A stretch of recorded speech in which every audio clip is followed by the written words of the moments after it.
A Milwaukee realtor is facing shocking allegations that he held women captive for years and tattooed his victims to mark them as slaves. 38-year-old Austin Perry Chronister was arrested on Thursday, March 13th, on suspicion of multiple charges including human trafficking, assault, false imprisonment, and domestic abuse. Prosecutors claim that his crimes date at least as far back as 2020. One victim accused Chronister of forcing her to sign a contract, agreeing to engage in intercourse on demand. She claimed that she was forced to wear a dog collar as a constant reminder that she was being evaluated for service, and that Chronister forced her and other women to get slave tattoos. The woman also told investigators that Chronister gave his victims slave numbers, while another former captive accused him of choking her until she'd black out during non-consensual intercourse. This claim echoed the sentiments of yet another victim, who said that Chronister beat her unconscious when she tried to leave in 2023 and that she woke up to him assaulting her. According to a criminal complaint, victims told authorities that Chronister received help from a Milwaukee-based attorney who is listed in court documents as Kristen Saint-Pierre. At least one woman claimed that Saint-Pierre held onto her paychecks, and the attorney also supposedly kept the women's social security cards and birth certificates in a locked box. Court documents state that Chronister's alleged crimes occurred at a house that he co-owns with Saint-Pierre, known as House Saint-Pierre. The residence reportedly has a BDSM dungeon in the basement. And to make an already appalling situation even more shocking, victims claim that they were forced to change their last name to Saint-Pierre. Records show that Chronister no longer appears to be in custody. The case was bound over for trial following a court hearing on March 21st, and Saint-Pierre has not been charged with any crimes. Number 32. The deaths of Qaadir and Naazir Lewis. In a bizarre and tragic case that defies conventional logic, 19-year-old twins Qaadir Malik Lewis and Naazir Rahim Lewis were found dead on Bell Mountain in Hiawassee, Georgia, by a group of hikers on March 8th. They had both been shot, yet the medical examiner who performed their autopsies is refusing to classify the brothers' cause and manner of death until additional forensic test results come in. Investigators initially speculated that one of the brothers had shot the other before choosing to undergo the same fate, but this theory was met with heavy backlash from family members who insisted that Qaadir and Naazir had met with foul play. They had no previous connections to Bell Mountain, which is located 90 miles from their Lawrenceville home, and they had mysteriously vanished after missing a planned flight to Boston. Their plane tickets were found in their wallets, indicating that they had every intention of catching their plane. 10 days after the brothers' bodies were found, authorities announced the arrest of 42-year-old volunteer firefighter Scott Curlin, who allegedly snapped photos of the crime scene and published them online. Curlin was one of the first emergency responders to gain access to the scene and is facing a misdemeanor obstruction charge for sharing the unauthorized images. He has not been accused of any other crimes, and the twins' relatives are continuing to encourage law enforcement to thoroughly investigate the case. Number 31. Kidnapping caught on camera. In a disturbing act of violence that was captured on video on March 4th, an Oakland, California woman was kidnapped in broad daylight while onlookers watched but failed to intervene. Surveillance footage showed a man trying to strike the victim with his car while she walked down the street. At around 3:30 p.m., the male suspect then exited his vehicle, punched the woman several times, forced her into the car and drove off while she yelled that she was being kidnapped. Despite her pleas for help, none of the several passing motorists who drove by the scene stopped to help. Authorities released the alarming footage to the public in hopes that someone would be able to identify the suspect and the victim, both of whom appeared to be in their 20s. In the meantime, investigators learned from witnesses that the suspect had identified the victim as the mother of his child. They also discovered that the car he was driving was stolen. The vehicle was later found abandoned and the suspect remains unidentified. 3 weeks after the incident, the Oakland police announced that the victim had come forward and identified herself as the woman in the video. She was offered services but apparently did not reveal the identity of the man who had abducted her. No other details on the situation have been released. Number 30. Nicholas Arruda. While performing a welfare check at a West Greenwich, Rhode Island home on January 3rd, police discovered the lifeless bodies of 39-year-old Nicholas Arruda, his 7 months pregnant wife Danielle, and their 2 children. The victims had all died from gunshot wounds 2 days earlier.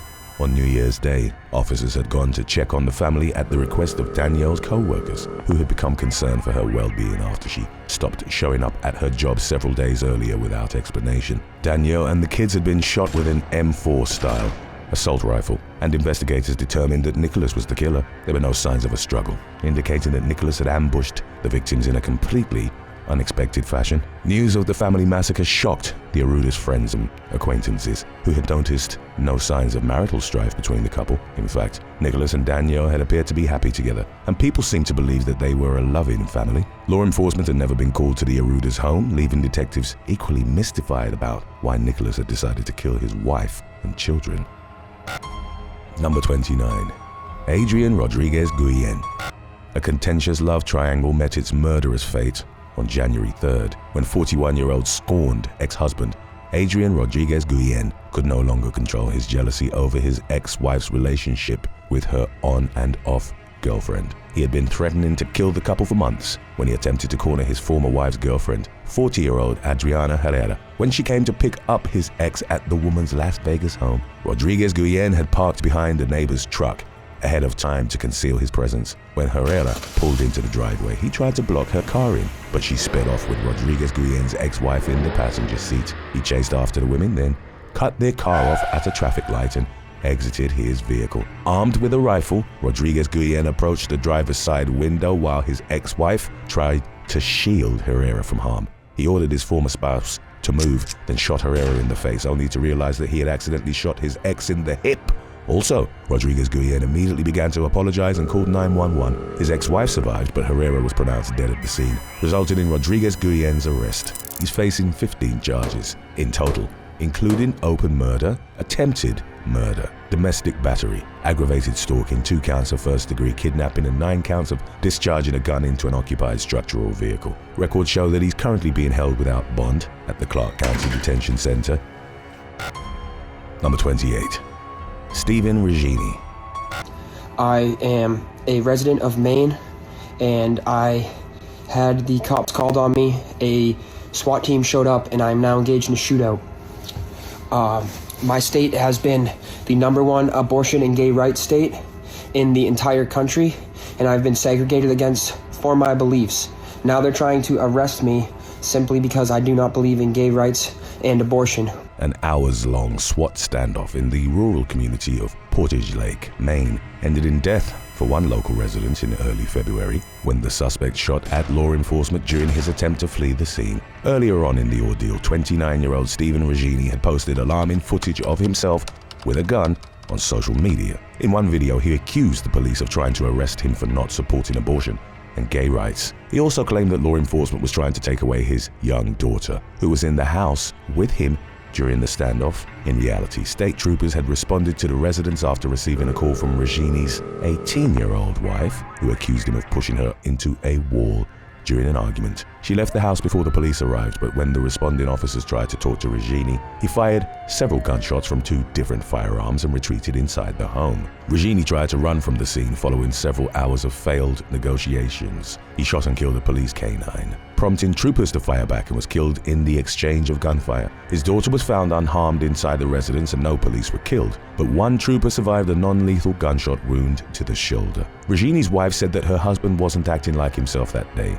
and that he was experiencing some sort of mental breakdown. She tried getting him to turn himself in several times, but he refused, and Righini's reasons for his unusual behavior may never truly be known. Number 27. Matthew Huttle.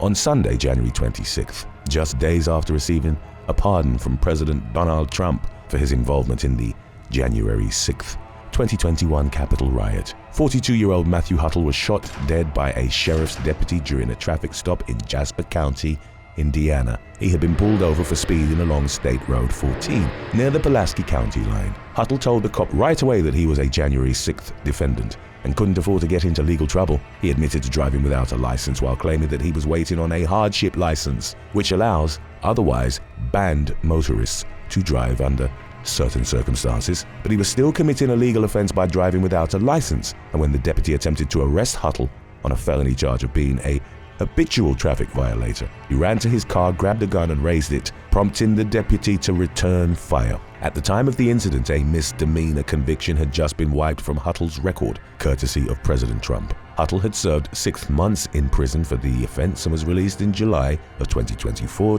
roughly 6 months before the ill-fated traffic stop. But even with the riot-related conviction erased, he still had a lengthy criminal history consisting of several DUIs and prior raps for battery and failure to return to lawful detention. In late February, a special prosecutor who investigated the case announced that the deputy who shot Huttle had been cleared of any wrongdoing. The shooting was deemed a legally justified use of deadly force for the sake of self-defense, and the findings concluded that Huttle had posed an imminent risk by reaching for his weapon. Number 26. The murder of Elizabeth Duckworth. On March 11th, the body of a deceased woman was found in an alleyway in the San Jacinto neighborhood of Amarillo, Texas, later identified as 65-year-old Elizabeth Duckworth. The corpse was wrapped in plastic. Police immediately suspected foul play given the circumstances and condition that the body was found in, and witnesses were quick to reveal that they had seen an older gentleman with a limp pushing a stroller around the neighborhood. Suspecting that the man may have pushed Duckworth's remains around in the stroller, investigators began searching for relevant surveillance footage. In the meantime, they identified 67-year-old Ronald Ernest Millies as someone fitting the description of who they were looking for. Millies reportedly has a history of hanging around homeless encampments in the area, and police managed to track him down 2 days after the discovery of Duckworth's body. He was arrested on an unrelated charge and later released, only to be arrested again by a SWAT team on a bond forfeiture warrant. Prosecutors charged Millies with abuse of a corpse but are still awaiting final toxicology and autopsy results. He remains a person of interest in Duckworth's death, and additional charges could be forthcoming. Based on the findings detailed in the reports, authorities have not revealed whether there are any prior connections between Millies and Duckworth and have declined to publicly speculate on the nature of any previous relationship that may have existed between the two. Number 25.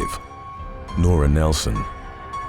While performing a welfare check at a houseboat in Charleston, Massachusetts, on February 2nd, police found 65-year-old attorney Joseph Donahue dead from multiple stab wounds. His body was wrapped in plastic, duct tape, wrapped in a rug and blanket, and weighted with dumbbells. Officers had gone to the residence at the request of Donahue's son, who had grown concerned after not hearing from his father for several days. Donahue had been stabbed dozens of times in the head and body, and his deceased dog was found floating in the water nearby.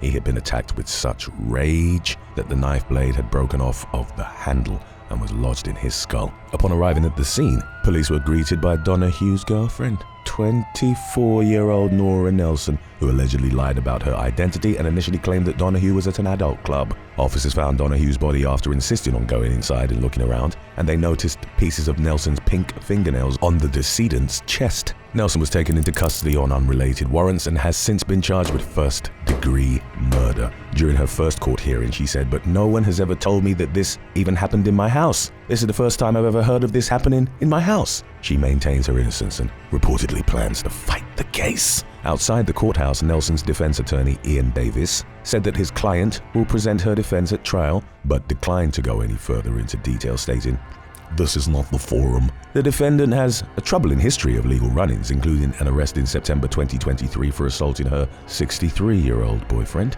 whom she claimed owed her $300,000. About a month before Donahue's murder, she was accused of trying to use another person's credit card and behaving in an aggressive manner at a Nantasket Beach hotel. Nelson was also sued in early 2024 for breaching a $2.6 million condominium contract. Number 24. Ryan Dwayne Turner Jr.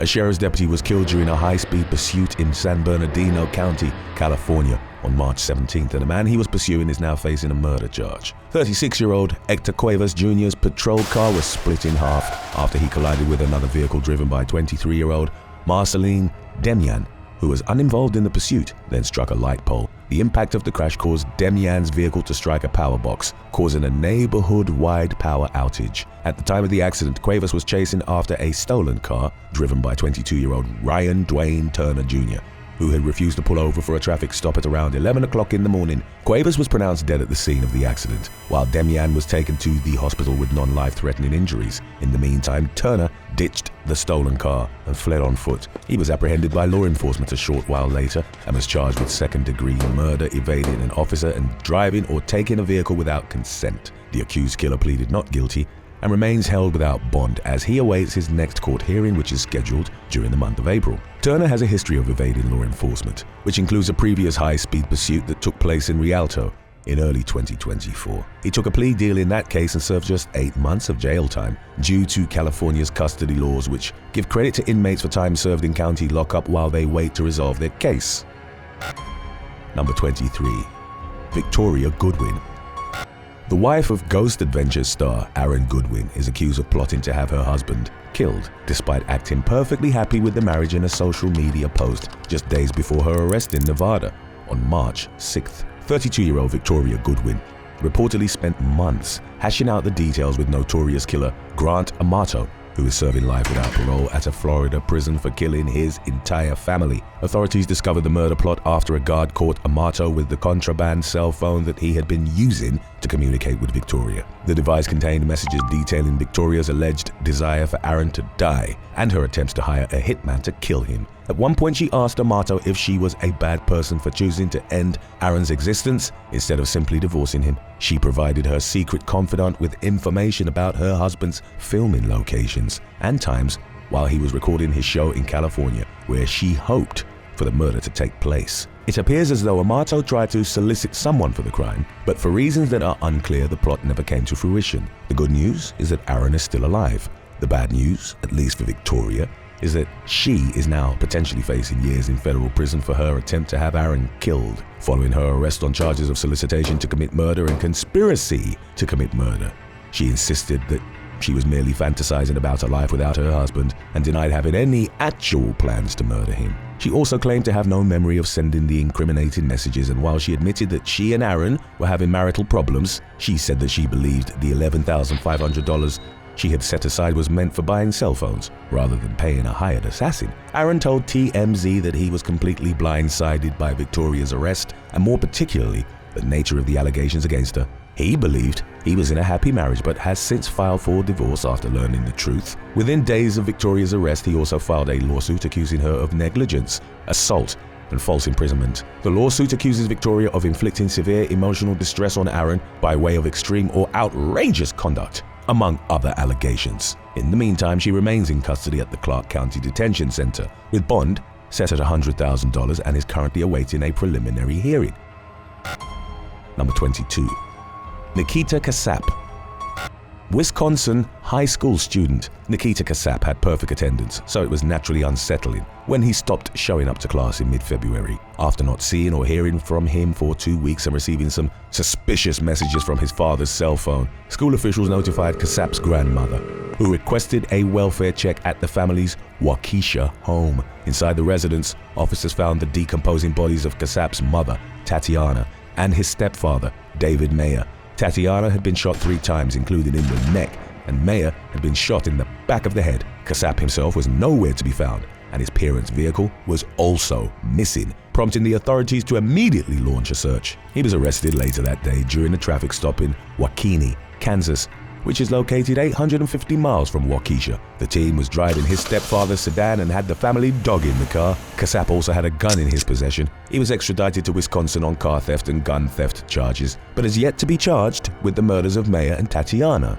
In mid-March, authorities said that they expected to bring homicide charges against Casap in the very near future. Prosecutors claimed that the teen lived alongside the victims' dead bodies for several days before going on the run with $14,000 in cash. They also believe that Casap was in the process of trying to obtain fake license plates at the time of his arrest and are working with the FBI to translate conversations on his phone from Romanian to English. In the meantime, Casap remains jailed with bail set at $250,000. Number 21. Quinterius Chappelle. An active-duty U.S. airman is facing a second-degree murder charge following the discovery of a missing Native American woman's heavily decomposed remains. Near the Pennington and Custer County lines in South Dakota, a hiker found the body of 21-year-old Sahela Toka Win Sangreat on March 4th, roughly 50 miles from Ellsworth Air Force Base, where authorities believe she was killed by 24-year-old Quinterius Chappelle. Sangreat had vanished months earlier, in August of 2024, after leaving a friend's house in Eagle Butte with plans to stop in her hometown of Box Elder and retrieve some belongings while en route to California. Box Elder is just a handful of miles outside the airbase where Chappelle was stationed as an aircraft inspection journeyman with the 28th Aircraft Maintenance Squadron. Authorities have not yet revealed whether Chappelle and Sangreat knew each other, and have also remained silent on how and when Sangreat was killed. They believe the victim was murdered on the airbase, and the case is therefore being handled by federal prosecutors. The murder charge against Chappelle, who joined the Air Force in 2019, was filed 10 days after the discovery of Sangreat's remains. He pleaded not guilty and is being held without bond at the Pennington County Jail. In a statement following Chappelle's arrest, Base Commander Colonel Derek Oakley extended his condolences to Sangrate's family and friends. He reassured the public that airmen who commit crimes are held accountable for their actions, and said that the base is working closely with law enforcement agencies as the investigation continues. Number 20.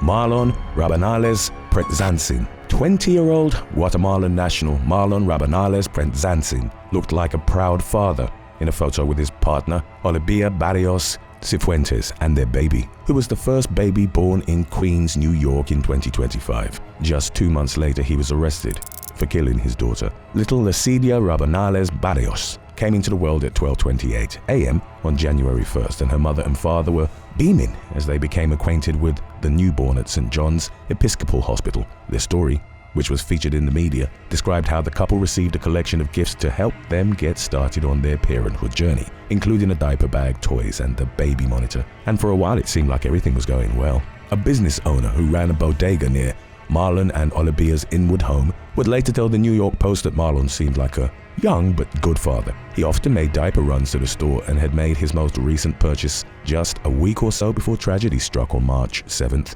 According to police, Marlon became convinced that Lacida wasn't his daughter and snapped, resulting in the deadly violence that took the little girl's life. He initially told emergency responders that the child had fallen unconscious after rolling off a bed, but the victim's injuries told a much more horrific story.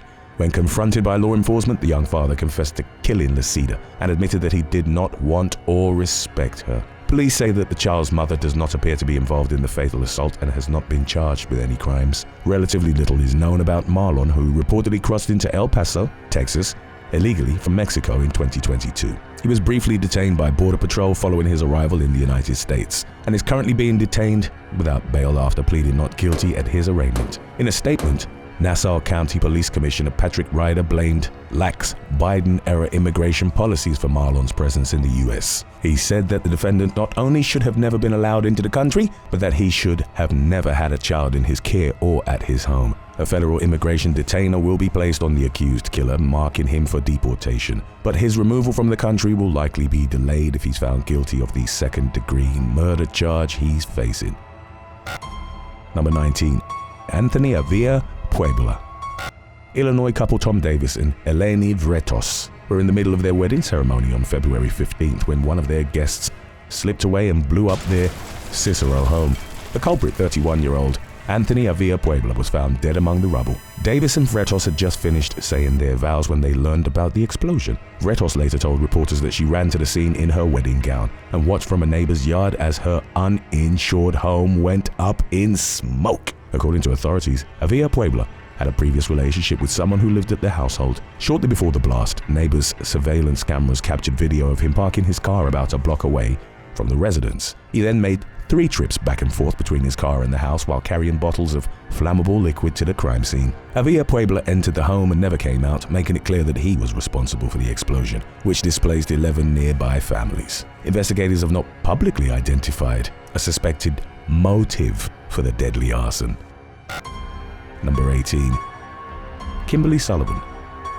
After being held prisoner in his own home for upwards of 2 decades, a 32-year-old Connecticut man was so desperate to escape captivity that he set his family's Waterbury home on fire. He knew he was risking his life, but he believed it was the only way he would have any chance of achieving freedom. Emergency responders rushed to the residence after receiving a 911 call from the man's stepmother, 56-year-old Kimberly Sullivan. They found Sullivan's stepson lying on the floor inside. He had refused to flee the home at Sullivan's instruction, believing that being found by firefighters was the only way he would get an opportunity to tell his story outside of his stepmother's presence. At 5 feet 9 inches tall and weighing just 68 pounds, the victim was extremely emaciated. He hadn't bathed in over a year, and his teeth were rotten due to a lack of dental care. The man told police that he had been locked in the same room nearly 24 hours a day since being pulled out of school 2 decades earlier. He received just 2 cups of water daily and was sometimes relegated to drinking out of the toilet if he was lucky enough to have access to a bathroom. Most of the time, the man was forced to relieve himself in bottles and on newspapers. The abuse and neglect had worsened since his father's death about a year before his rescue, according to the victim. He contemplated setting the house on fire with a lighter he had found in one of his deceased father's shirts during that entire time period before he finally acted on his plan. While trying to figure out why the man's absence from everyday life went unnoticed for so long, police learned that his father and stepmother had made excuses to anyone who questioned his whereabouts. Child Protective Services had visited the residence on one occasion after the victim was taken out of school, but they determined that nothing was amiss. The victim's biological mother, 52-year-old Tracy Valorand, told reporters that she had made the regrettable decision to relinquish custody of her son to his father and Sullivan before he was unlawfully imprisoned. She claimed that she spent decades looking for her son but was repeatedly shut out during her efforts to reconnect with him. Sullivan is facing charges of assault, kidnapping, unlawful restraint, cruelty, and reckless endangerment. She denies starving her stepson or keeping him prisoner, claiming that she's devastated by the allegations and arguing through her attorney that the man's father made decisions surrounding his care. Number 17. Yolanda Marodi. A California fire chief was murdered inside her Ramona, California home on February 17th, and the prime suspect, her wife, remains at large. By the time 49-year-old Rebecca Becky Marodi was found stabbed to death inside the residence, 53-year-old Yolanda Marodi, who also goes by the last name Olnischak, had gone on the run. The details of the gruesome crime were laid out in an arrest warrant, which described how Becky pleaded with Yolanda for her life in surveillance footage, which showed Yolanda chasing the victim around. Becky could be heard saying, "I don't want to die," and appeared to have blood on her back. Moments later, Yolanda came into view with blood on her arm and coldly said, "You should have thought of that before." Becky begged Yolanda to dial 911 but obeyed her wife's order to go inside. She was never seen leaving the house again. After killing Becky, Yolanda sent a series of cryptic text messages to a friend. She claimed that Becky had said she was leaving the marriage and had met someone else, leading to a big fight between the two.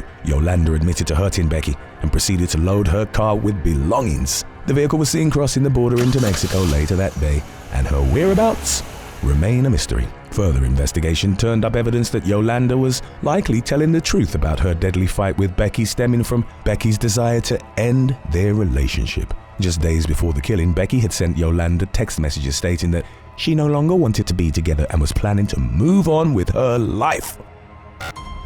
Number 16. Tony Harris.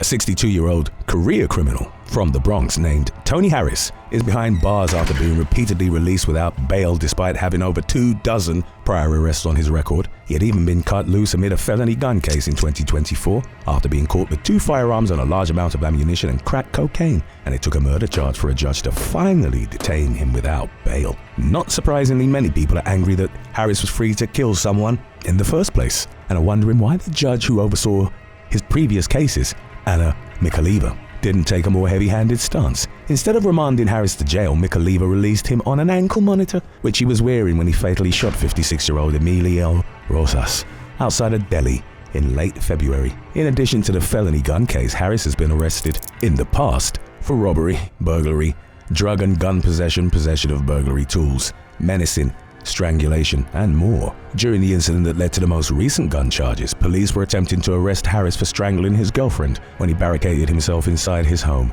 leading to an hours-long standoff. The prosecutor practically pleaded with Mikaleva to send Harris to Rikers and to set bail at $100,000 or more, but the judge declined to do so and allowed the defendant to remain on supervision. When officers went to Harris's home to arrest him for killing Rosas, he once again barricaded himself inside the residence, leading to yet another hours-long standoff with law enforcement.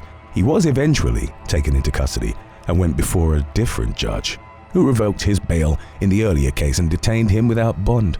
The new judge, Audrey Stone, heeded the prosecution's warning that Harris has access to guns, which is one of the limited number of factors that state judges are allowed to consider when deciding whether to detain a criminal defendant. She also admonished Harris's defense attorney for referring to the murder allegation as hearsay, displaying a no-nonsense demeanor that stands in stark contrast to the previous judge's disposition. A state court administration spokesperson declined the Post's request for comment regarding Mikaleva's leniency, stating that it's standard policy not to comment on bail decisions in New York. The representative went on to say that judges are given the discretion to set bail in accordance with state law and based on their assessment of an individual's risk of flight.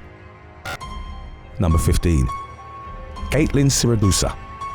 Many people believe that it's a bad idea to flaunt money on social media because it makes the person a target for thieves. Case in point, 31-year-old OnlyFans and Twitch star Kaitlyn Siragusa, better known as Amaranth, who was yanked out of bed by a trio of masked robbers in early March and held at gunpoint at her Houston, Texas home after she bragged online about having $20 million in cryptocurrency. The intruders kicked Siragusa's bedroom door in and repeatedly pistol-whipped her while demanding access to her crypto stash, but fled empty-handed after she tricked them into following her into a nearby building where she knew her husband was present and armed. By the time they entered the building, Siragusa's husband had seen a post that she had discreetly made on X stating that she was being robbed. He had his weapon in hand and wasted no time using it. Siragusa recounted the terrifying experience in a series of social media posts, but was accused by skeptics of faking or exaggerating the ordeal. To prove that it really happened, she posted the full CCTV video of the incident, which showed the suspects entering Siragusa's home. 2 gunshots could be heard, and the trio fled the scene just moments later. Roughly 2 weeks after the incident, authorities announced the arrest of 3 teenage suspects in connection with the case: 18-year-old Dylan Campbell, 19-year-old Brian Salazar Guerrero, and a 3rd young man named DeMarcus Morris, are facing charges of aggravated robbery and aggravated kidnapping. Salazar Guerrero confessed to being the getaway driver and identified Campbell as the mastermind of the botched crime. He also admitted to dropping one of the other suspects off at the hospital with a gunshot wound and is currently free on a $100,000 bond. Morris also no longer appears to be in custody, while Campbell remains at the Harris County Jail with bonds set at $100,000. Number 14. Dorian Trevor Sykes. Less than 3 years following his release from federal prison, serial bank robber Dorian Trevor Sykes has struck again. The 41-year-old, who moonlights as a crime novelist and has written 8 books, was arrested in Detroit in mid-March for robbing a local credit union and the Chase Bank. According to a criminal complaint, Sykes stole $3,400 from Chase less than a week after making off with $10,000 from a credit union 1 branch. During the credit union heist, which occurred shortly before noon on March 6th, he handed the teller an illegible note. Upon realizing that the teller couldn't read the sloppily written demand, Sykes informed him that the credit union was being robbed and ordered him to hand over all the big bills. When he walked into a Chase Bank 6 days later with a note stating that he had a gun and threatening to kill everyone in the building, the teller was able to read it and handed him the cash without hesitation. At the time of the robberies, Sykes was on supervised release for a 2020 bank heist, which he had served federal prison time for. He spent barely more than a year in the free world before landing back in custody due to the charges he is currently facing. By then, prosecutors had given up hope of rehabilitating him, as evidenced by a note in his sentencing memo stating, while a lengthy term of incarceration may serve to deter others, the unfortunate lesson gleaned from Sykes' history is that incarceration is not a deterrent for him. Altogether, Sykes has served roughly 20 years behind bars. His longest stint came following a $200,000 bank heist in 2002, and he may soon be adding more years to his total. He's charged with bank robbery and incidental crimes and is being held without bond. The accused thief has asked to represent himself in court. In the meantime, he has plenty of time to work on his next crime novel. Number 13. Danette Colbert. 27-year-old Telemundo correspondent Adan Manzano was found dead in a Kenner, Louisiana hotel room on February 5th after traveling to the city to cover the Super Bowl. His phone and credit card were missing, and someone was trying to use the card at various stores throughout New Orleans. Surveillance footage showed a 48-year-old Slidell woman named Danette Colbert leaving the room shortly before the discovery of Manzano's body. She also has a history of drugging men and stealing their credit cards, along with other financial crimes, earning her the nickname of the Bourbon Street Hustler and making her an immediate suspect in the case. According to law enforcement, Colbert spent just moments inside the hotel room before fleeing the scene, while police suspected foul play. However, the cause of Manzano's death was not immediately clear, leaving them without the evidence necessary to charge Colbert with murder. Luckily for investigators, they were able to identify Colbert as the person who was trying to use Manzano's credit card, and she was also in possession of the victim's cell phone, enabling the authorities to arrest her on other charges. While they awaited autopsy and toxicology results, Manzano's cause of death remains undetermined, but the findings revealed that he had a large amount of alcohol and Xanax in his system when he died. This combination of substances is known for creating a deadly blackout cocktail, indicating that Manzano may have been drugged. He was found lying face down into his pillow, which also makes asphyxiation a possibility. Despite these uncertainties, prosecutors felt confident enough with the information to charge Colbert with second-degree murder. They also brought robbery and fraud charges against Colbert's alleged accomplice, a transient named Ricky White, who was apprehended in Hollywood, Florida, in March and is currently awaiting extradition to Louisiana. Number 12. Matthew Hertgen. In late February, former Wesleyan University soccer player Matthew Hertgen murdered his younger brother, 26-year-old Joseph Hertgen, at the luxury apartment in Princeton, New Jersey, where they lived with their parents. Upon arriving at the scene, officers found Joseph's body along with the burned corpse of the family's pet cat. Joseph had been stabbed and bludgeoned, and his eye was missing, leading investigators to suspect that Matthew had ripped it out and eaten it. The 31-year-old accused killer was arrested on suspicion of murder and will face a potential life sentence if convicted as charged. Community members were shocked by the gruesome killing, not only because murder rarely happens in well-to-do Princeton, but because the Hertgens are a well-known and well-liked family. No one ever pictured something like this happening, and the particularly horrifying nature of the murder has added to existing speculation about Matthew's mental state at the time of the crime. Matthew pleaded not guilty by reason of insanity and remains in custody. During a court hearing in early March, it was revealed that Matthew and Joseph's older brother had texted Joseph about an hour before the murder and warned him that Matthew had been hallucinating. He had learned that Matthew was experiencing terrifying visions while spending time with him earlier that day and urged Joseph to contact him if he needed help dealing with Matthew's troubling behavior. Prosecutors have yet to reveal a suspected motive for the slaying. If convicted as charged, Matthew will face a prison sentence of 30 years to life. Number 11. Jonathan Belk. A Tennessee husband is accused of murdering his wife's much younger lover after catching the two in bed together at his Dunlop, Tennessee home on Saturday, March 8th.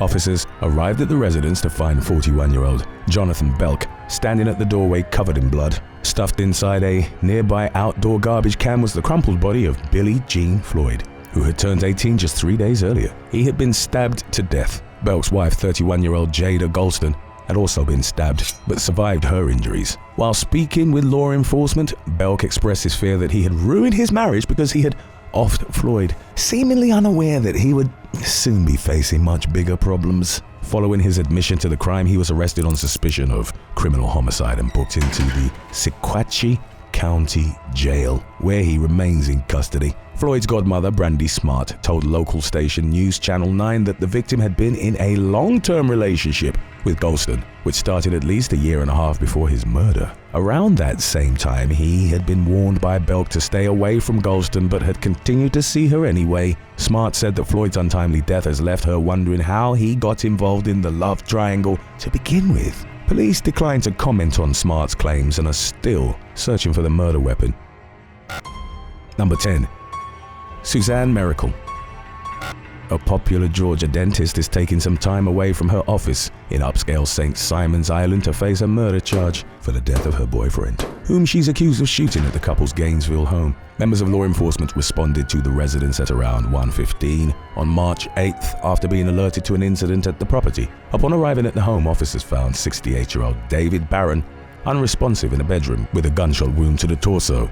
He was pronounced dead at a nearby hospital. The accused shooter, 61-year-old Suzanne Mericle, was at the house when law enforcement showed up. She was arrested the following day on charges of felony murder, aggravated assault and possession of a firearm during the commission of a felony, and remains in custody at the Hall County Jail. In addition to her newfound legal woes, Mericle is being sued for wrongful death by Barron's family. Authorities have shared few details regarding the circumstances leading up to the deadly incident, leaving the case shrouded in mystery for the time being. But this hasn't stopped locals from speculating, and the rumor mill is reportedly running wild, while community members try to figure out what exactly happened. Number 9. John Adamo.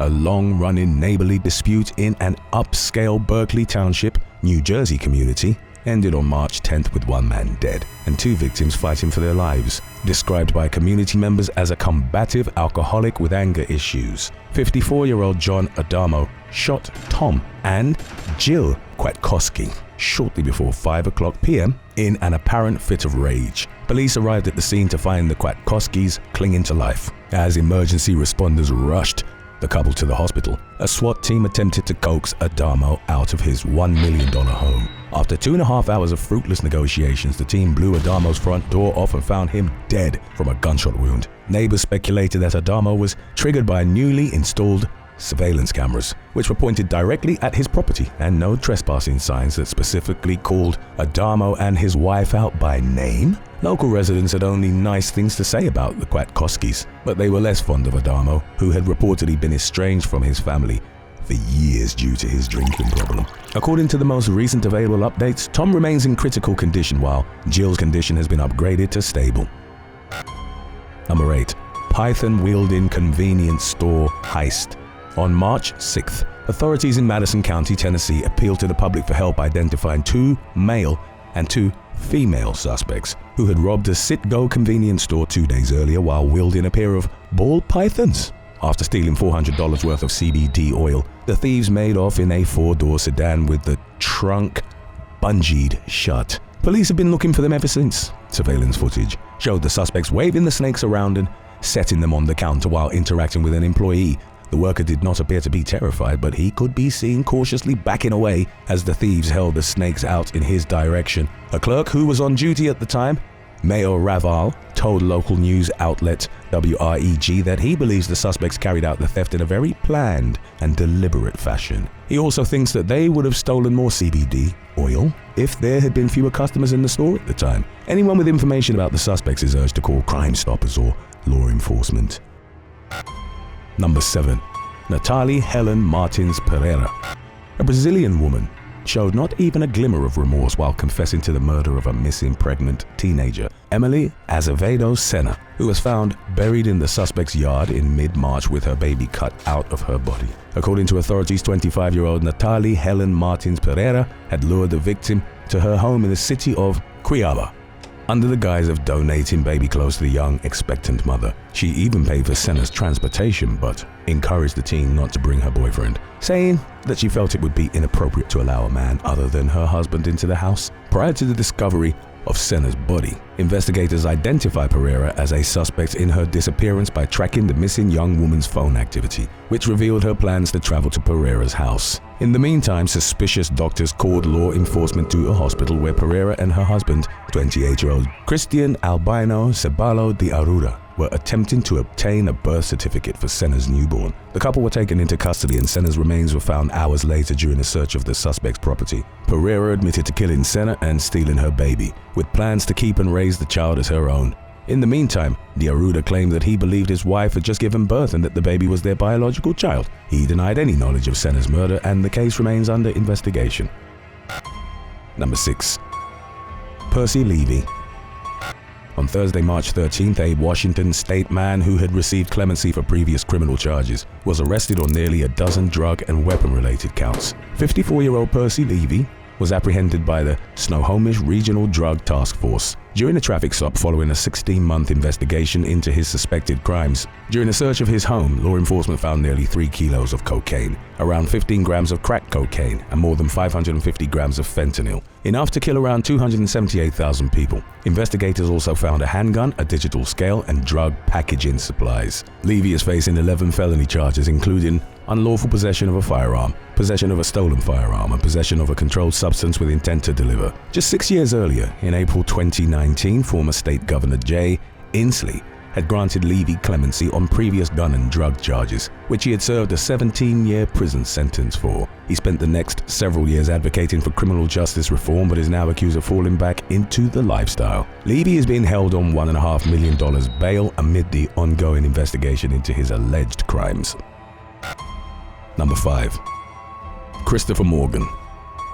Residents in Orange County, New York were put on high alert on Thursday, March 6th, following the violent escape of a mental patient from the Garnet Health Medical Center in Middletown. 40-year-old Christopher Morgan made his dash for freedom after attacking a 74-year-old employee and stealing her badge. Surveillance footage showed him running down a hallway, presumably toward the building's exit, as he managed to slip out of the custody of those who had been tasked and entrusted with overseeing his care. Following Morgan's escape, the New York State Police alerted the public in a social media post, which warned civilians not to approach the absconder if they happened to spot him. Morgan, a diagnosed schizophrenic, had been taken into custody several weeks earlier for making bomb threats against several police agencies and an army recruitment office. During a phone call to the military recruitment station, he claimed that he was the King and Queen of Ireland, creator of the American flag. He also said that he was 700 to 2,000 years old during the conversation. After being taken to the psychiatric facility, Morgan told an employee that he was upset with law enforcement for killing Queen Elizabeth and that he wanted revenge. He was recaptured the morning after his escape after a civilian spotted him at a Port Jervis gas station, roughly 20 miles from the hospital. Morgan is facing a terroristic threat charge for the bomb threats and was hit with an additional robbery charge in connection with his escape. Records show that he's being detained at the Orange County Jail in lieu of $250,000 cash bail. Number 4. The murder of Michael Hernandez. 27-year-old Brooklyn resident Michael Hernandez was walking near Barclays Center on the night of Friday, March 14th, when he was attacked by a group of 4 to 5 teenage assailants who stabbed him in the chest and back multiple times. He began to walk away from the scene following the assault but quickly collapsed on the sidewalk. Hernandez was rushed to a nearby hospital where he succumbed to his injuries. In the meantime, NYPD officers swarmed the crime scene, but they did not arrive fast enough to catch the attackers, who remain at large. During a vigil in the victim's memory 5 days after the murder, family members recalled learning that Hernandez's last words to paramedics were, "Please, don't let me die." His mother, Marisol Miranda, said that she heard the killers followed and stabbed her son after beating him up. She called for the culprits to be held accountable and to be charged as adults even if they're under 18 years old. It's unclear whether police have any meaningful leads or if they're close to catching the killers. Number 3. Jailton Silva.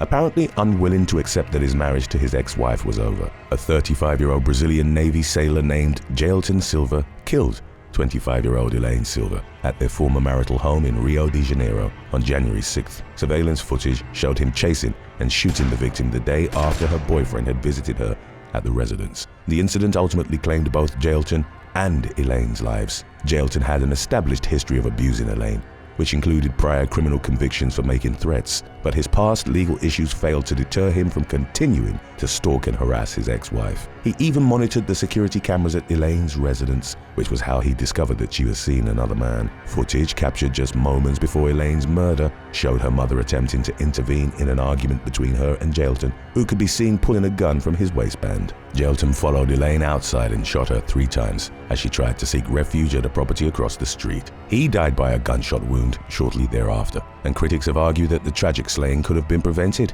if authorities had regarded Jailton's violent history with more caution. Number 2. The murder of Breon Allen Jr.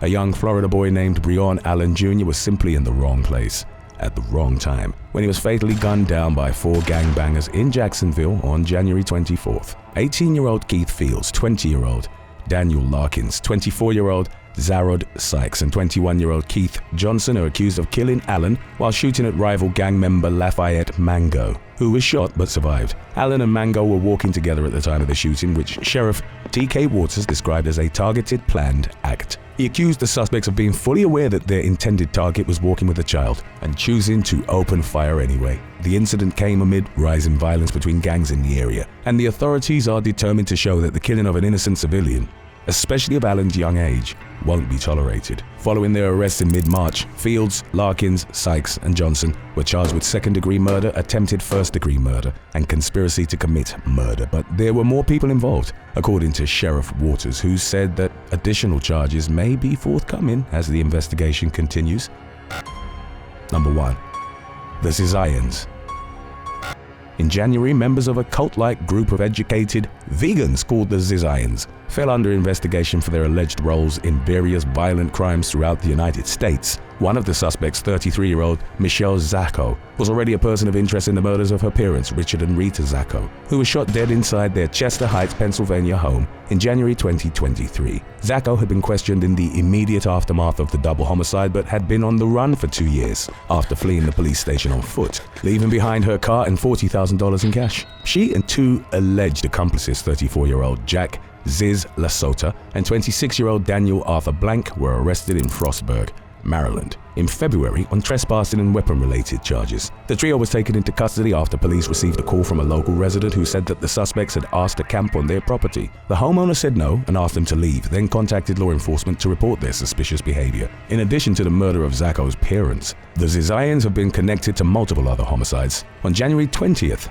group members Ophelia Bockholt and Teresa Youngblood got into a shootout with U.S. Border Patrol agent David Malland during a traffic stop in northern Vermont. Malland and Bockholt were both killed in the exchange of gunfire, and Youngblood was shot but survived. She's currently in custody on federal weapons charges and has pleaded not guilty. Further investigation linked the guns used in Malland's murder to Zacco, who is suspected of providing the firearms to Youngblood and Bockholt. She's accused of lying about her addressing the purchase of 3 guns and remains a person of interest in the murders of her parents. Members of the Zizian group are also believed to be responsible for assaulting an elderly California man with a samurai sword in 2022. The victim, Curtis Lind, survived the previous attack, but was stabbed to death earlier this year, and Zizian member Maximilian Snyder has been charged with his murder. At least 6 Zizians are currently facing criminal charges for their alleged roles in various crimes, and the investigation into the group's activities is ongoing. Thanks for watching. What was the best year so far in your entire life, and why? Let us know in the comments section below.